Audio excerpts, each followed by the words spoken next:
श्री गणेशाय नमः। नमस्कार मित्रों, स्वागत करती हूँ मैं आप सभी का आपके अपने चैनल ज्ञान गंगा में। मंगला गौरी सावन माह के प्रत्येक मंगलवार को किया जाता है। ये व्रत सौभाग्यवती स्त्रियों के लिए अखंड सौभाग्य का वरदान होता है। श्रावण माह के प्रत्येक मंगलवार को किए जाने वाले इस व्रत का आरंभ 7 जुलाई 2020 को मंगलवार के दिन से किया जाएगा और सावन माह के प्रत्येक मंगलवार के दिन इस व्रत को करने से विवाहित स्त्रियों को सुख सौभाग्य की प्राप्ति होती है। देवी गौरी का ये व्रत मंगल गौरी के नाम से विख्यात है। जिस प्रकार माता पार्वती ने भगवान शिव को पाने हेतु कठोर तप किया, उसी प्रकार स्त्रियां इस व्रत को करके अपने पति की लंबी आयु का आशीर्वाद प्राप्त करती है। तो चलिए इस वीडियो में जानेंगे कि मंगला गौरी का व्रत कब से कब तक है, क्या है पूजन सामग्री, क्या है पूजन की विधि और क्या है मंगला गौरी व्रत का महत्व और कथा।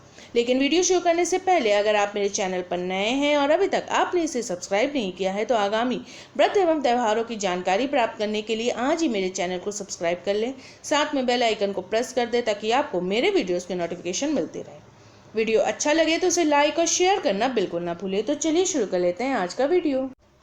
मंगला गौरी व्रत पूजन से व्रती का सौभाग्य अखंड होता है। यदि किसी के दाम्पत्य जीवन में कोई कष्ट होता है तो वो भी माँ की कृपा से दूर हो जाता है।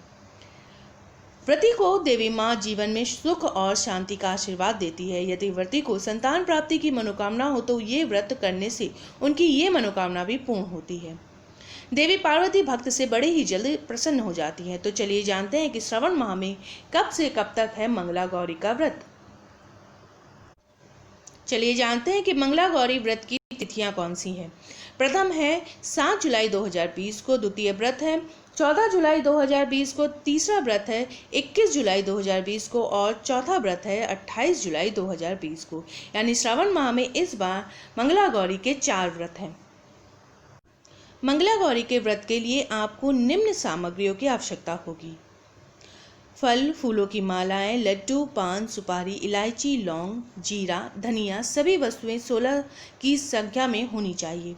साड़ी सहित 16 श्रृंगार की 16 वस्तुएं, 16 चूड़ियाँ। इसके अतिरिक्त 5 प्रकार के सूखे मेवे 16 बार, 7 प्रकार के धान गेहूँ, उड़द, मूंग, चना, जौ, चावल और मसूर 16 बार।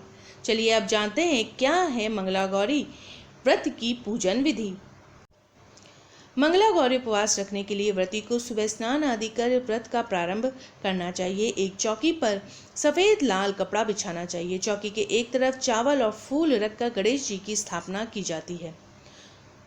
दूसरी ओर गेहूं रखकर कलश स्थापित करते हैं। कलश में जल रखते हैं। आटे से चौमुखी दीपक बनाकर कपड़े से बनी 16-16 तार की 4 बत्तियां जलाई जाती है।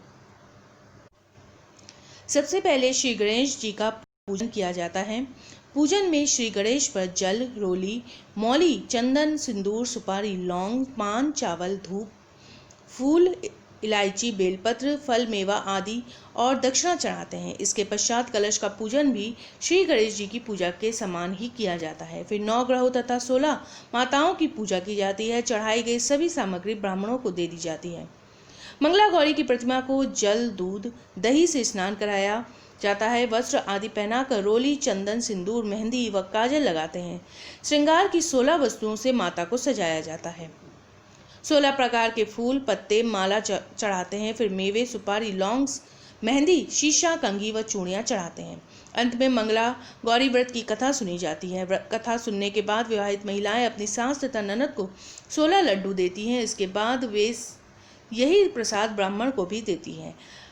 अंतिम व्रत के दूसरे दिन बुधवार को देवी मंगला गौरी की प्रतिमा को नदी या पोखर में विसर्जित कर दिया जाता है।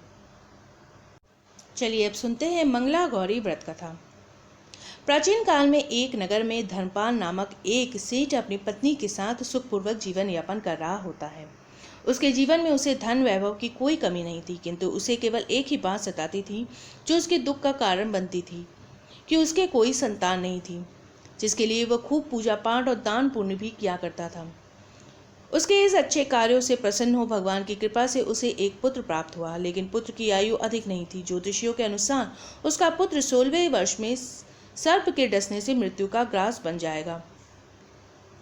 अपने पुत्र की कम आयु जानकर उसके पिता को बहुत ठेस पहुंचती, लेकिन भाग्य को कौन बदल सकता है। अतः उस सेठ ने सब कुछ भगवान के भरोसे छोड़ दिया और कुछ समय पश्चात अपने पुत्र का विवाह एक योग संस्कारी कन्या से कर दिया। सौभाग्य से उस कन्या की माता सदैव मंगला गौरी के व्रत का पूजन किया करती थी, अतः इस व्रत के प्रभाव से उत्पन्न कन्या को अखंड सौभाग्यवती होने का आशीर्वाद प्राप्त हुआ था, जिसके परिणाम स्वरूप सेठ के पुत्र की दीर्घायु प्राप्त हुई। बोलो मंगला गौरी माता की जय।